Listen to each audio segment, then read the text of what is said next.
गुड्रू घाट में बौद्ध युवक युवती विवाह परिचय सम्मेलन का हुआ आयोजन। अधिवक्ता संजय खोबरागड़े बोले, आज की जरूरत बन गए विवाह परिचय सम्मेलन। विधानसभा क्षेत्र कटंगी खैरलांजी के अंतर्गत आने वाले ग्राम गुड्रू घाट में पहली बार बौद्ध युवक युवती विवाह परिचय सम्मेलन का आयोजन हुआ। परिचय सम्मेलन में 65 बौद्ध अनुयायी विवाह योग्य युवक युवतियों ने अपना पंजीयन करवाया। वहीं मंच के जरिए अपने मन की बात को साझा की। बौद्ध सर्कल समिति सेक्टर मीरकपुर के द्वारा पहली बार यह आयोजन करवाया गया।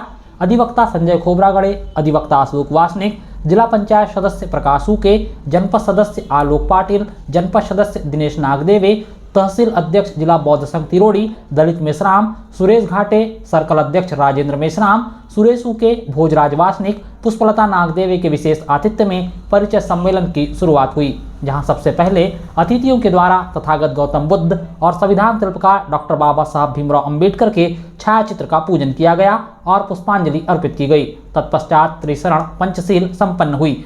मंची कार्यक्रम की शुरुआत से पहले ही बौद्ध धर्म के अनुयायी युवक युवतियों ने अपना पंजीयन करवाना शुरू कर दिया था।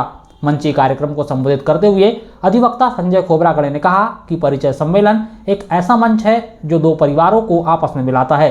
परिचय सम्मेलन अब हर समाज की आवश्यकता बनते जा रहे हैं। बौद्ध सर्कल समिति सेक्टर मीरकपुर द्वारा जो परिचय सम्मेलन आयोजित किया गया उसके लिए वह बधाई के पात्र है। वहीं आज के इस आधुनिक जीवन शैली और समय के अभाव के चलते हम हमारे युवक युवतियों की ओर ध्यान नहीं दे पाते और हर वक्त यही मन में सवाल रहता है कि सबसे पहले कहां से शुरुआत करें, और हमें इसके लिए एक गांव से दूसरे गांव जाना पड़ता है, जिससे समय और पैसों की बर्बादी होती है। लेकिन आज हर समाज इस तरह के परिचय सम्मेलन आयोजित कर रहा है, जिससे समय तो बचता ही है, साथ ही सभी युवक युवतियों को जानने और पहचानने का मौका भी इन परिचय सम्मेलन के माध्यम से मिल जाता है। अधिवक्ता अशोक वासनिक ने कहा कि इस प्रेरणादायी कार्य के लिए आयोजक बधाई के पात्र हैं। उन्होंने कहा कि परिचय सम्मेलन होने से समाज के लोगों को अपने बेटे बेटियों के रिश्ते करने में आसानी होगी, लेकिन समाज के एक तबके के भीतर कुछ गलत धारणाएं भी हैं। इन धारणाओं को दूर करना होगा। हर माता पिता अपनी बेटियों को बेहतर भविष्य की चिंता में रहता है। यही कारण है कि वह विवाह करने से पहले बहुत चिंतन मनन करता है, जो बिल्कुल जायज भी है। इस परिचय सम्मेलन का उद्देश्य समाज में सौहार्द कायम रखने के साथ साथ युवक युवतियों को एक मंच पर लाकर उनकी शैक्षणिक और व्यावसायिक गतिविधियों की जानकारी समाज को उपलब्ध कराना है। अन्य वक्ताओं ने भी मंच से अपने विचार रखे। परिचय सम्मेलन के आयोजन को सफल बनाने में अध्यक्ष राजेंद्र मेश्राम, उपाध्यक्ष शैलेंद्र इनायत, सुरेश उके सचिव, खिलेश वाल्दे संयुक्त सचिव, रमेश भौतिक सह सचिव, निखिल भौरजार कोषाध्यक्ष, पुष्पलता नागदेवे, संजय बोरकर, प्रफुल्ल रंगारी सहित अन्य का महत्वपूर्ण योगदान रहा।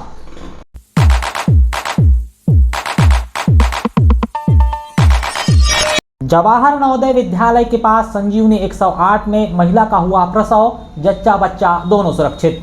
वीर शिरोमणि महाराणा प्रताप सामुदायिक स्वास्थ्य केंद्र कटंगी से प्रसव के लिए जिला अस्पताल बालाघाट रेफर की गई प्रसूति महिला ने रास्ते में ही संजीवनी 108 में एक बच्ची को जन्म दिया है। संजीवनी एम्बुलेंस की टीम ने प्रसव के बाद महिला और बच्ची को सिविल अस्पताल वारासिवनी में भर्ती करवाया है, जहां दोनों पूरी तरह से सुरक्षित और स्वस्थ हैं। टेकाड़ी निवासी महिला श्रीमती उषा तेजेश चौधरी ने बुधवार को दोपहर करीब 11:30 बजे के आसपास संजीवनी 108 में बच्ची को जन्म दिया। संजीवनी 108 के ईएमटी डॉक्टर गौरी शंकर पटले ने शाम करीब 6 बजे इस संबंध में जानकारी देते हुए बताया कि वारासिवनी के नजदीक जवाहर नवोदय विद्यालय के पास महिला को प्रसव पीड़ा बहुत अधिक बढ़ गई, जिसके बाद एम्बुलेंस टीम जिसमें आशा कार्यकर्ता रत्ना पटले ने परिजनों की अनुमति ली और फिर बीच रास्ते में ही सफल प्रसव कराया। प्रसव के बाद महिला ने स्वस्थ बच्ची को जन्म दिया और जच्चा बच्चा दोनों ही स्वस्थ हैं। दोनों को प्रसव के बाद नजदीक के सिविल अस्पताल वारासिवनी में भर्ती करवाया गया है।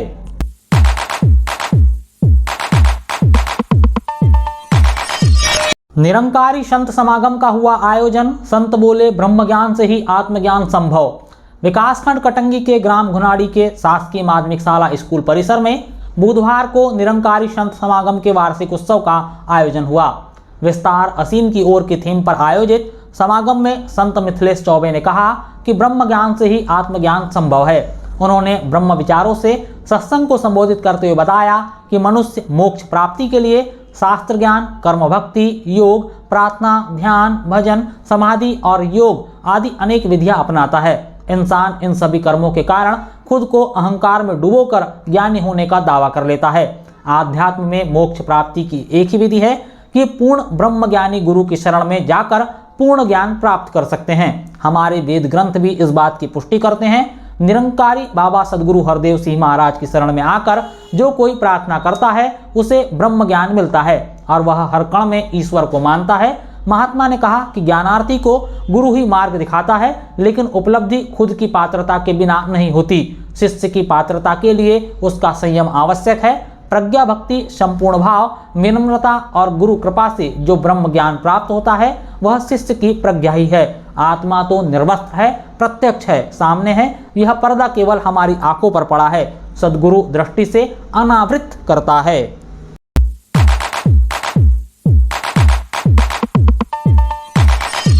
ग्रीन ढाबा के पास दो ट्रक में हुई भिड़ंत, एक ट्रक के चालक को आई मामूली चोट, दूसरा ट्रक चालक सुरक्षित।